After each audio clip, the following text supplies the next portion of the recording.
Hello, students. I want to talk to you about how to choose a career path in IT. There's so many tracks, right? Especially if you're coming to IT from doing anything else, or if you're new to IT, you're probably going to get confused with having to choose between what to study for, in what sequence.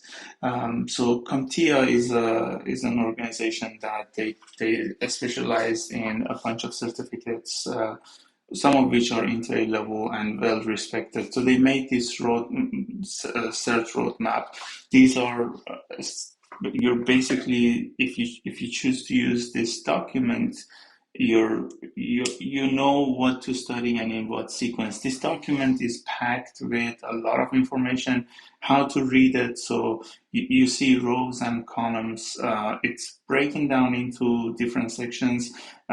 Here you have beginner, intermediate, advanced, and then expert.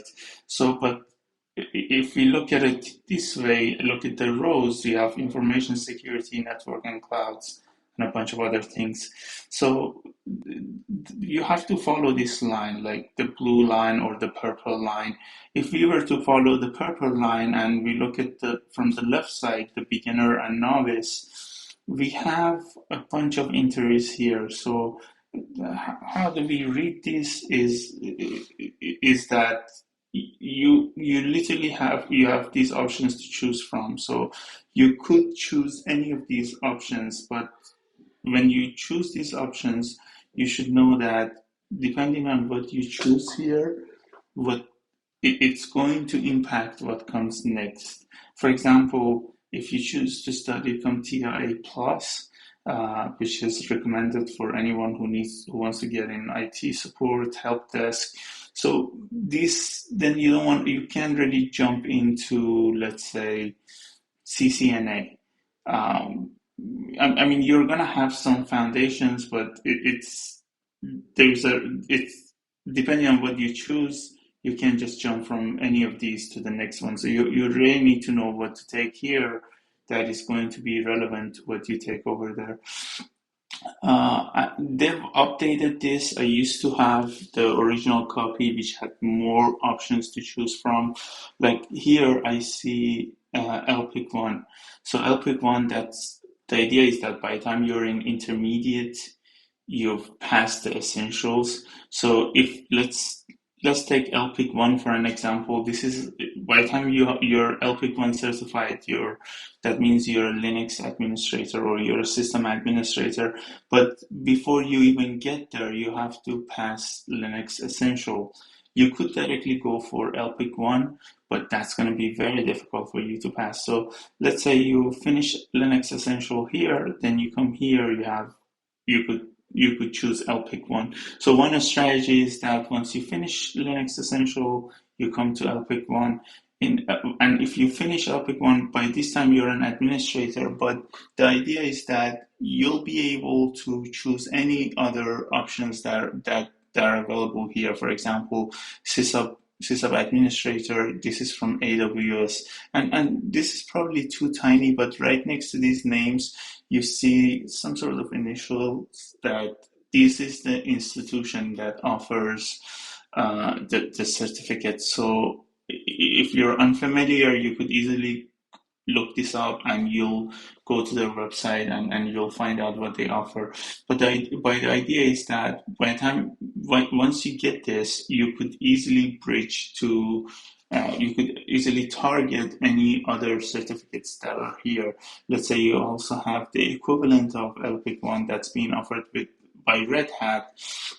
You could with some level of ease you could target achieving that, or you could go for any of these Amazon certificates, knowing that you have all of that foundation. But once you're done with intermediate, again, by the time you're done here, you're an established administrator.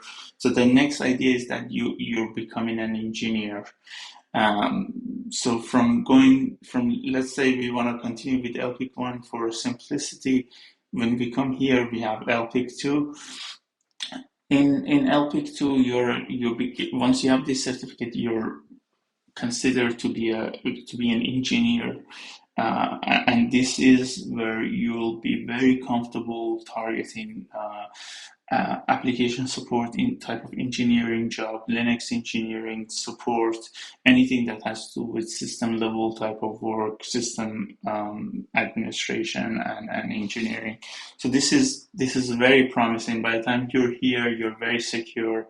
If you just do the entry level, you still have a good chance of getting hired, but the salary that can be more than 60K. By the time you're here, the salary range is going to be 90 to 100K, especially if you're in tri-state area. But by the time if you make it here, then we're talking about 120K and above 160K. So this being here makes you very secure. And then obviously if you want to go to expert level, you have LPIC 3 or its equivalents. Again, we're specifically staying with LPIC 1 to 3 for simplicity. Let's say when you get to LPIC 3, you have to specialize. If you were to visit their website, they have different tracks here. But the idea is that you specialize here, whether it's in security, high availability. I don't remember what was the third one,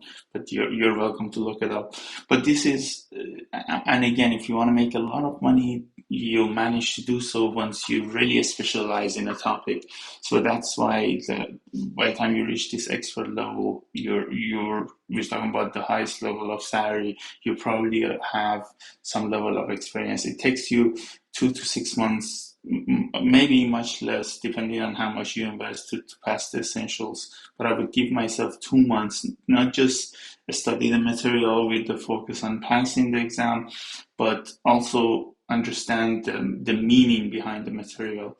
That's going to help you a lot by the time you move towards the end of this path or to the next level. But the idea is that by the time you're here, you have 1 or 2 years of experience or study, or at least 1 year. You really need to study 6 months to a year for this certificate. I know people can, depending on how good they can memorize and they can learn, probably somebody can come back and say, oh, I've done this in a month, I've done this in 2 months. Yes, good for you, but for me, I really want to understand the concepts. I really want to understand the topics. I just don't want to memorize and pass the exam. This certificate is really my way of having access to grouped topics. So the way that different topics are grouped, the sequence of those, that's what you get the certificate. Even if you don't want to go for certificate, if you just want to study for the material of the certificate, that's also an option. Some people don't want to pay for these certificates. They become expensive. Passing them becomes difficult. Maybe you need multiple tries. But for me, is that the material and how they give you the material, the things that you need to learn, that becomes your guideline, because otherwise you'll be studying, not knowing whether you're studying the things that you need to learn. But by following the guidelines of the certificate and the study material that they give you, you know what to study for. And obviously these little boxes that are next to these names, these are the certificates name and those are the company names. You'll have more information here when you scroll down. You have a list of these organizations, and now here you can see what the initials stand for. So here Linux Professional Institution, LP, and then here you have Linux Essentials, LPIC 1, LPIC 2, and LPIC 3. So in here, this was what I talked about, the majority of these slides. But obviously, remember we had the equivalent, right? We have the equivalent of LPIC 1, which is Linux Administrator. Here you have Red Hat Certified System Administrator. So these two are the one, but probably this is a little bit more prestigious. So some folks directly go for this after they do the Linux Essentials. Some folks, they come here once they get the LPIC 1, they feel more comfortable, then they go for that, depending on what your strategy is. But this was what we talked about. And obviously depending on what you want to become, right? You want to become a developer, you want to become a trainer, you want to get into information security. The reason why I focus network and cloud, because obviously this is where the money is. There is a very, very high demand. You're guaranteed to find a job. You're not wasting your time. There is a shortage. Even people that they don't necessarily have all the qualifications, they get a chance to find a job here just because of the shortage that we have. So, all right, thanks for listening.